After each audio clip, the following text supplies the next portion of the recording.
Halo semuanya, Assalamualaikum warahmatullahi wabarakatuh. Tips sukses merawat domba bagi para peternak pemula. Yang pertama adalah kita harus menguasai ilmu dasar peternak domba yang meliputi tentang manajemen perawatan domba, manajemen kesehatan domba, manajemen pakan, manajemen lingkungan termasuk membangun kandang, dan manajemen pemasaran. Nah, kita akan bahas satu persatu. Yang pertama sekali kita harus belajar menguasai ilmunya bagaimana memilih bibit domba yang bagus dan unggul. Ya, domba itu ada bermacam-macam.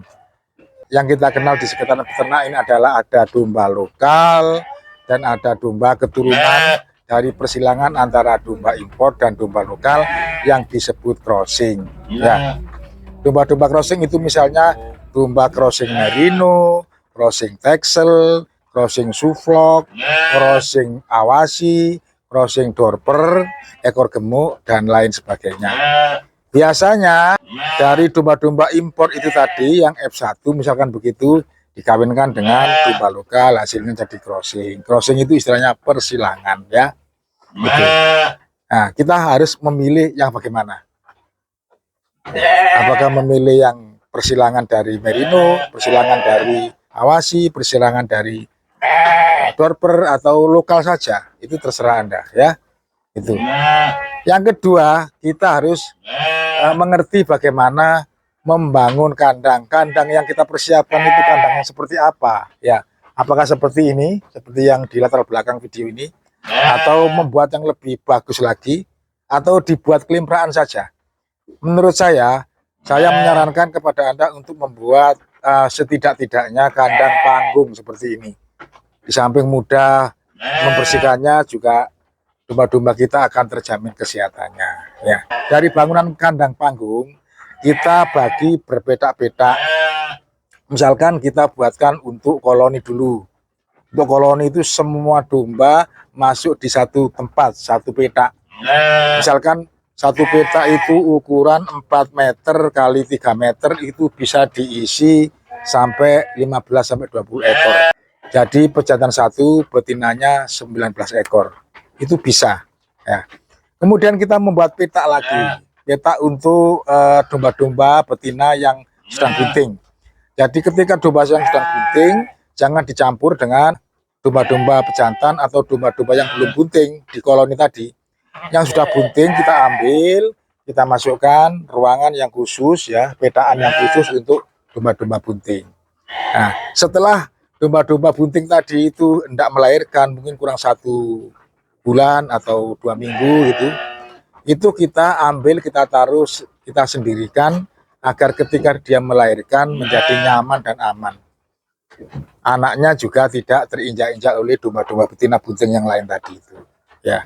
Nah, setelah agak gede nanti kita sendirikan juga dari cempe-cempe yang umur 8 bulan, 5 bulan gitu sampai 9 bulan, 10 bulan itu kita jadikan tersendiri. Itu ya, itu manajemen kandang. Lah, syarat kandang yang sehat itu yang bagaimana? Perhatikan ventilasinya. Kandang jangan tertutup. Sekali lagi, kandang jangan tertutup. Kandangnya tertutup, udaranya lembab, di situ banyak berkembang penyakit dan domba-domba kita akan gampang terkena sakit. Makanya angin harus bisa keluar masuk, udara segar bisa keluar masuk. Syukur-syukur cahaya matahari juga bisa masuk untuk menimpa domba-domba kita.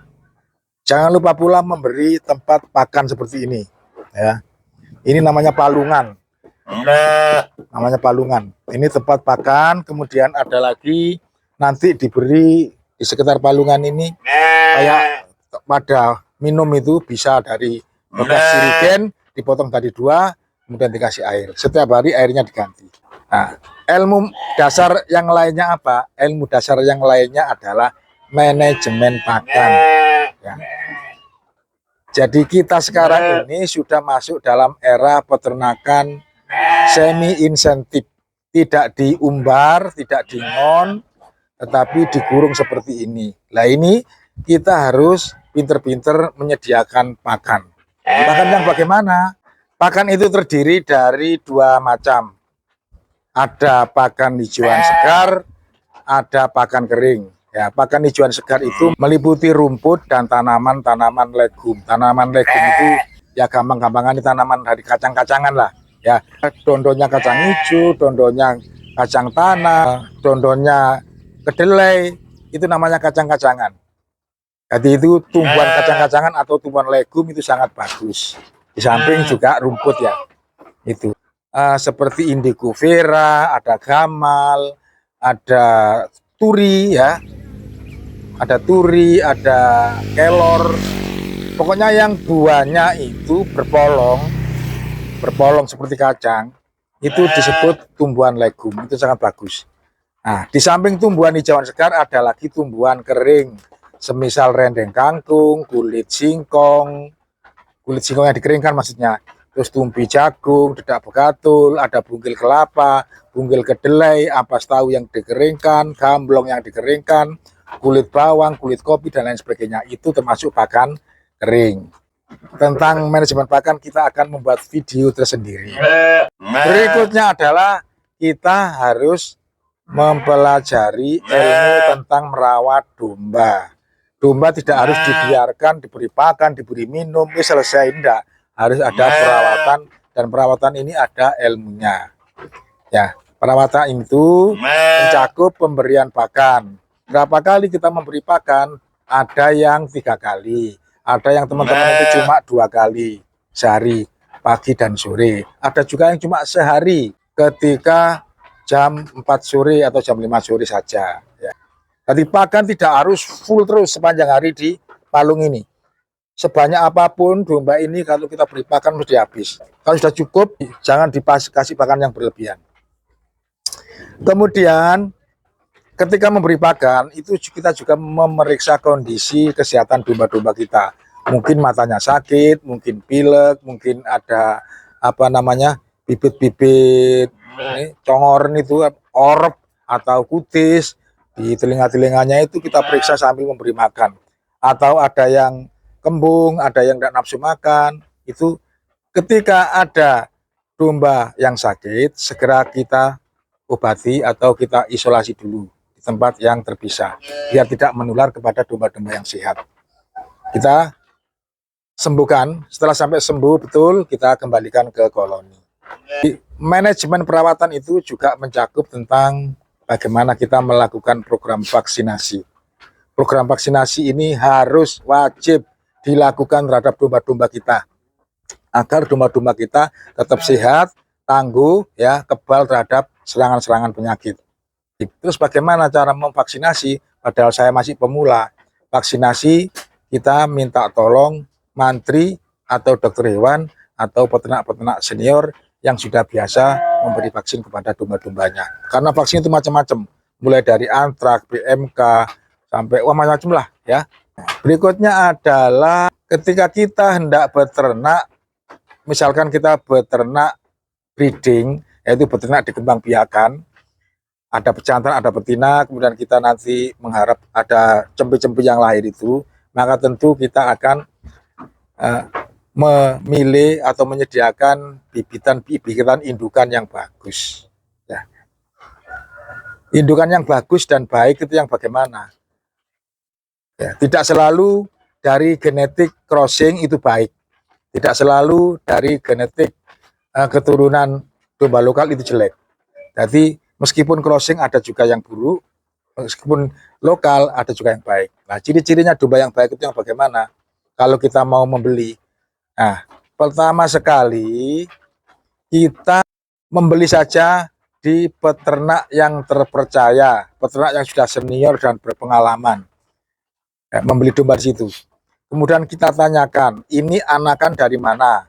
Jangan sampai tunggal bapak, tunggal ibu, ya saudara. Atau begini saja, membeli di situ pejantan, ya, dari peternak yang sudah berpengalaman ini. Betinanya agar tidak terjadi perkawinan saudara. Kalau khawatir begitu, kita beli di peternak yang lain, yang senior juga. Ya. Kemudian bagaimana ciri-ciri domba yang bagus? Itu matanya tajam, bersih, ya, jernih, itu kaki-kakinya gede, terus postur tubuhnya juga bagus, tidak terlalu seperti kuda gitu, tidak memanjang, tapi ideal gitu ya. Kemudian gesit tapi tidak liar, ya gesit tapi tidak liar.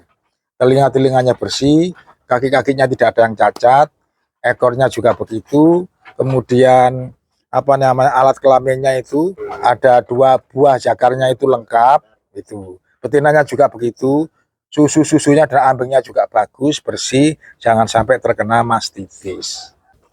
Nah, setelah kita beternak, kemudian ada domba-domba yang bunting, yaitu tadi pemeliharaan domba bunting yang harus disendirikan. Terus pakannya pakai apa? Bisa pakai rumput ditambah dengan 50-60% dari tumbuhan kacang-kacangan tadi. Dari kedelai, kacang-kacang tadi. Kalau tidak ada begitu, kita bisa beli kulit kedelai, kulit kacang hijau, ya, atau apa buah kacang hijaunya itu, biji kacang hijaunya itu bisa kita beli, kita berikan. Seperti rumput apa namanya kangkung juga bagus diberikan kepada domba-domba yang sedang bunting. Berikan legum tadi itu 50% atau lebih agar nanti dombanya sehat, anaknya sehat, kemudian produksi susunya, air susunya itu bisa bagus, bisa banyak. Syukur-syukur kalau di tempat Anda ada daun kelor ya. Kasih daun kelor atau daun gamal, daun indigo bera, itu bagus untuk indukan-indukan yang bunting. Berikutnya apa? Kita harus selalu mengedukasi diri kita ya, secara berkelanjutan. Mengedukasi diri kita secara berkelanjutan itu apa? Kita jangan bosan-bosan bergaul dengan para peternak yang sudah senior, bergaul dengan mantri hewan, bergaul dengan dokter hewan. Jangan malu-malu untuk bertanya, kemudian menambah informasi lewat literasi, membaca-baca buku, majalah, atau sekarang malah enak, ada banyak fasilitas di internet, kita browsing-browsing, googling gitu, di sana sudah banyak pengetahuan tentang bagaimana beternak domba atau merawat domba. Ya. Dan yang paling penting juga kita harus merencanakan keuangan. Jadi keuangan untuk apa? Keuangan untuk ya kepentingan membeli pakan kering, membeli konsentrat, membeli rumput, atau menggaji anak kandang, kemudian obat-obatan. Dan yang terakhir, ini ketika kita sudah menikmati panen, kita harus mengerti bagaimana cara menjual domba-domba yang kita hasilkan dari peternakan kita. Apakah dengan cara online, ya, misalkan di Facebook, di TikTok, di YouTube, atau di grup-grup WA, atau secara offline. Jadi kita terus belajar, ya. Fasilitas salah satu dari sekian ribu tempat untuk belajar adalah di channel ini, Agro TV, ya. Terima kasih sudah menonton. Semoga sukses dalam beternak domba dan bisa memperbaiki ekonomi keluarga ke depan. Agro TV berbagi sukses dari orang sukses.